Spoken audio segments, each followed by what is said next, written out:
তো প্রত্যেকটা মানুষ সচেতন।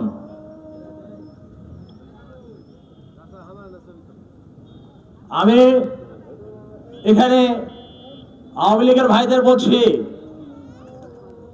এখানে কিছু দল বলছে আওয়ামী লীগ ফ্যাসিস্ট, অথচ আওয়ামী লীগের ভোট নেওয়ার জন্য কত সুন্দর বক্তব্য দিচ্ছেন। আপনাদের কোনো সমস্যা নাই, আমরা দেখব। অথচ কয়েকদিন আগে বেগম খালেদা জিয়ার জানাজায় একজন ভুল করে জয় বাংলা বলেছিলেন, তাকে পিটে মেরে ফেলে দেওয়া হলো, কোনো বিচার নাই। কেন? জয় বাংলা স্লোগানটা তো কোনো আওয়ামী লীগের স্লোগান না। জয় বাংলা স্লোগান দিয়ে মুক্তিযুদ্ধ তো শুরু হয়েছিল, এই স্লোগান দিয়ে দেশ স্বাধীন হয়েছিল। আওয়ামী লীগ সেটাকে ব্যবহার করেছে। জয় বাংলা স্লোগান তো কোনো ব্যক্তিগত স্লোগান নয়, এটা দেশ স্বাধীনের স্লোগান, যে কেউ এটা ব্যবহার করতে পারে। এই স্লোগান দেওয়ার জন্য তাকে হত্যা করা হলো।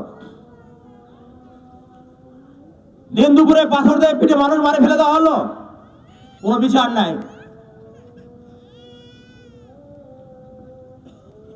আমাদের শ্রদ্ধেয় বড় ভাই শামসুজ্জোয়া খান ভাই, উনি বলছেন